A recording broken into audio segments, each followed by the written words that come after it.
A paz do Senhor, meus amados e queridos irmãos, eu espero que estejam todos bem. Hoje nós daremos sequência no nosso devocional Jesus é Inevitável. Meditaremos no Evangelho de Mateus, capítulo 5, versículo 17 ao 20, que diz o seguinte: Não cuideis que vim destruir a lei ou os profetas, não vim abrogar, mas cumprir. Porque em verdade vos digo que até que o céu e a terra passem, nem um jota ou um tio se omitirá da lei, sem que tudo seja cumprido. Qualquer, pois, que violar um desses menores mandamentos, e assim ensinar aos homens, será chamado o menor do reino dos céus. Aquele, porém, que os cumprir e ensinar será chamado grande no reino dos céus. Porque vos digo que se a vossa justiça não exceder a dos escribas e fariseus, de modo nenhum entrareis no reino dos céus.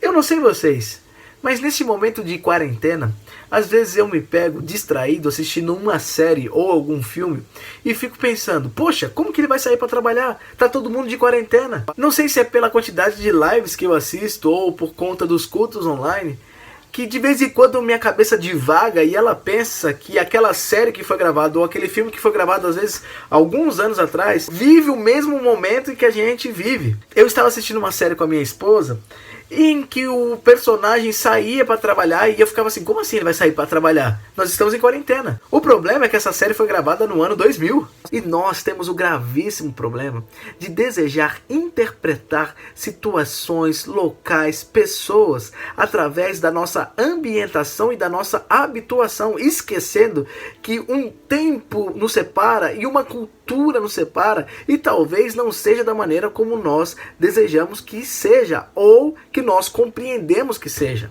E isso se torna muito pior quando nós usamos isso de primícia para a interpretação do texto bíblico. E muitas pessoas, usando o artifício que o Novo Testamento é a nova aliança, dizem que o Antigo Testamento já não importa bulhufas, e elas estão muito, mas muito enganadas. E Jesus mostra aqui o porquê. Ele começa dizendo que não veio para destruir a lei. E por que ele diz isso? Mestres judeus acreditavam que se a pessoa descumprisse a lei, ela estaria abolindo a autoridade da lei. E uma rebelião escancarada contra a lei, diferentemente de pecados específicos, deveria concluir na exclusão tanto social quanto religiosa de qualquer judeu. Comprovando isso, Deuteronômio capítulo 27, versículo 26, que diz: Maldito aquele que não confirmar as palavras dessa lei, não as cumprindo. Ele afirma que não veio abolir nem a lei, nem os profetas. E quando você tem um termo como esse, lei e profetas, no Novo Testamento, se referia ao Antigo Testamento como um todo. Você pode encontrar como lei e os profetas, você pode encontrar como Moisés e os profetas, ou você pode encontrar simplesmente como a lei. Porque a ideia é que Jesus não se opõe à lei, mas se opõe à interpretação errônea e ilegítima que dava-se à lei no primeiro século, que enfatiza os regulamentos estritamente e não a natureza da lei. A ideia é que foram criadas algumas medidas provisórias para que a natureza da lei se cumprisse. E se nós pararmos para analisar, isso acontece conosco nos dias de hoje também. Se nós olharmos as propagandas dos anos 80 para os motoristas, elas mudaram drasticamente para o dia de hoje. As primeiras propagandas diziam: se você for dirigir, então coloque o cinto. E nos dias de hoje, pessoas com mais idade ainda têm dificuldade de colocar o cinto de segurança. Mas a ideia de colocar o cinto de segurança era para que a pessoa preservasse a sua vida e assim ficasse um pouco mais segura. Não obedecendo a lei, o que fizeram? Começaram a aplicar multas. O tempo se passou e as pessoas começaram a usar o cinto quando estavam aprendendo a dirigir. Assim, a primeira coisa que fazem é entrar no carro e colocar o cinto de segurança. Então a medida provisória foi transformada. Por quê? Porque as pessoas se sentiam seguras e, se sentindo seguras, acreditavam que poderiam dirigir mesmo tendo abusado de bebidas alcoólicas. Assim, a propaganda mudou e a propaganda começou a ser: se for dirigir, não beba. Você via em todos os outdoors, você via nas propagandas de televisão, isso ficava martelando na cabeça do motorista. Então, com as pessoas não respeitando essa medida provisória, aplicou-se mais uma vez a multa. Mas nos dias de hoje mudou-se muito. A maioria das pessoas que sai com o intuito de beber acabam indo sem carro e pedindo algum motorista de aplicativo ou algum táxi, porque eles já compreenderam que não combina bebida com direção, por mais que ele se sinta seguro usando o cinto. Agora, essa propaganda teve que ser reajustada novamente. A propaganda nova é: se for dirigir, não mexa no celular. Porque as pessoas acreditam que estão seguras com o cinto de segurança, não estão embriagadas, então elas podem se distrair no celular e dirigir ao mesmo tempo. Mas o que ninguém parou para pensar é que todas essas três propagandas têm um intuito, uma natureza, e é proteção à vida. A ideia que Jesus transmite aqui é que a natureza da lei era preservação da vida, e não em si as medidas provisórias. Jesus não tira a autoridade da lei. Jesus em nenhum instante quer abolir a lei. E a prova está que ele diz que nenhum J ou um tio será tirado, arrancado da lei antes que essa palavra se cumpra. E o J aqui é a letra Yod do hebraico, que é a menor letra do alfabeto. Jesus está aqui ressaltando a importância da lei e mostra que a lei para ele era tida com a mais alta estima, a mais alta importância. Alguns de nós, nos dias de hoje, acreditam que o Antigo Testamento não serve para nada. Contudo, ele é a Bíblia, a palavra do Senhor, que Jesus tem nos lábios o tempo todo e que cita. Porque aqui tem uma lógica para ser seguida. Enquanto o Novo Testamento está acontecendo, ele ainda não foi escrito.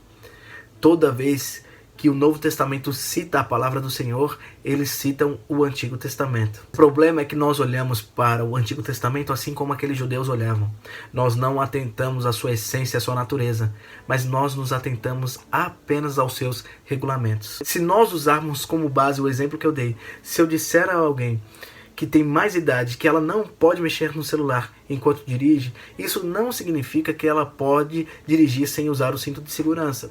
E também não significa que ela pode dirigir embriagada.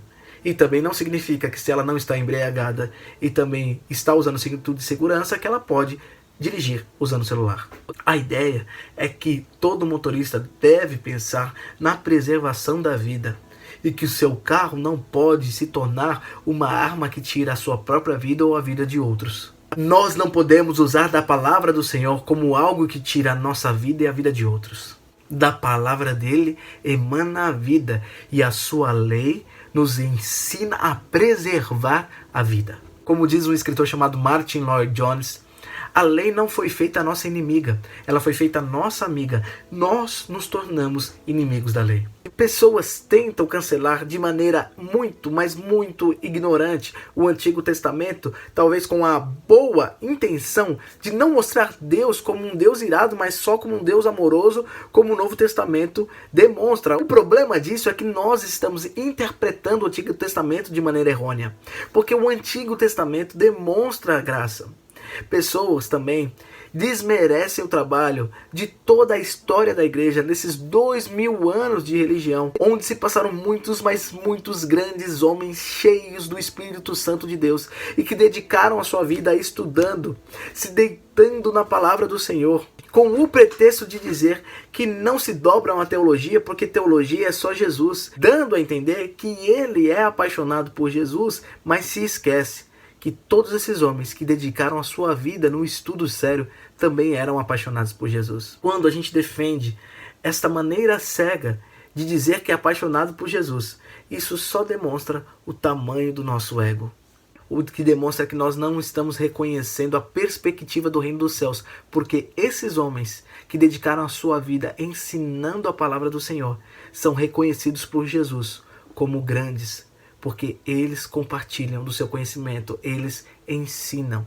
E aqui é importante lembrar que as tábuas da lei, onde tinha o texto divinamente gravado, tinha uma lenda judaica que quando Moisés vai ao Monte Sinai, Deus escreve com os próprios dedos a lei, então aquelas letras eram mágicas. Elas ajudavam a sustentar a tábua.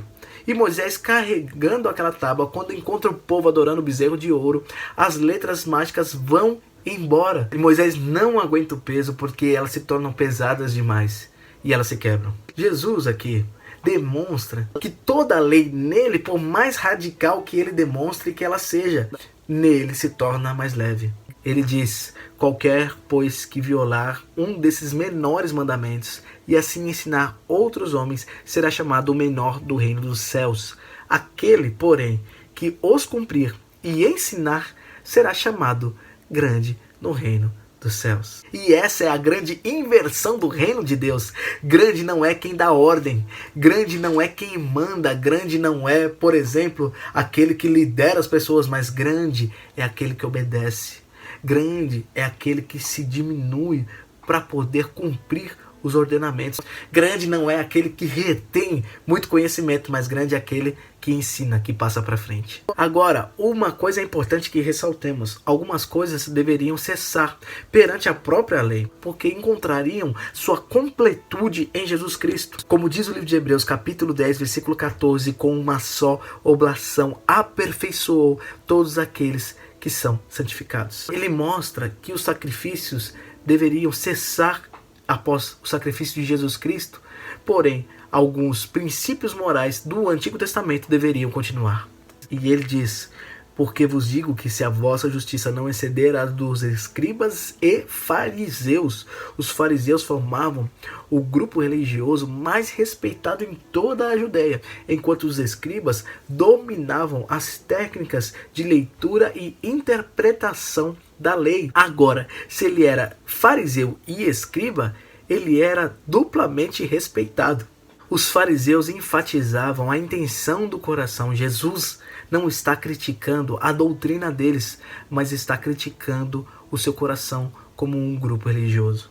Dos versículos 21 a 48, Jesus está mostrando como deve se exceder a doutrina dos fariseus perante a lei que foi dada por Moisés. E Jesus diz que você não pode entrar no reino dos céus se você não excedê-los em suas doutrinas. Jesus, ele é inevitável para que a lei de Deus seja cumprida em sua inteireza. Jesus é inevitável para que toda a conduta moral que parecia ser impossível de conseguir seja cumprida. Jesus é inevitável para que todos aqueles que se chamam filhos de Deus se tornem santos. Jesus é inevitável.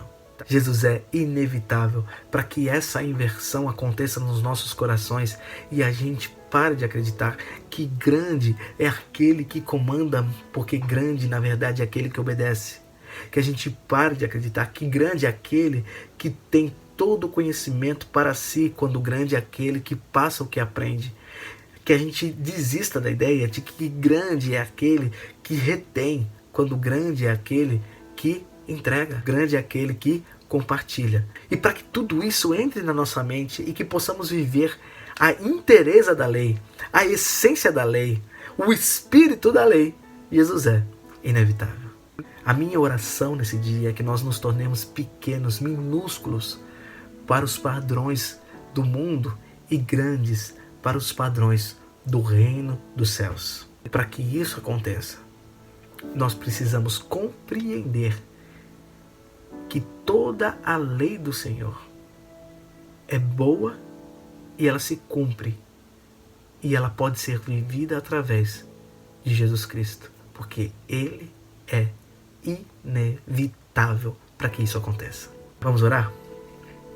Senhor, grato sou pela vida, grato sou pela minha família e pela nossa igreja.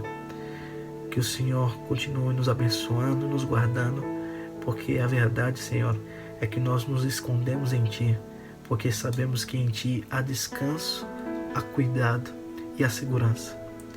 Senhor, eu Te agradeço porque a nossa igreja tem caminhado mesmo nessa dificuldade. E eu peço, Senhor, nesse exato momento que o Senhor nos ensine como igreja a nos tornarmos grandes perante o Teu reino. Que nós aprendamos a Te obedecer e a compartilhar do Seu reino e da Sua verdade. E somente assim nós nos tornaremos pessoas grandes diante do Teu reino. Esse é o nosso desejo. Não é nos tornarmos grandes aqui na terra, mas nos tornarmos grandes no reino dos céus. Senhor, toma o controle das nossas vidas e nos ensine a cada dia. Essa é minha oração, no nome do teu Filho amado Jesus Cristo, que vive e que reina para todo sempre. Amém e amém. Deus te abençoe.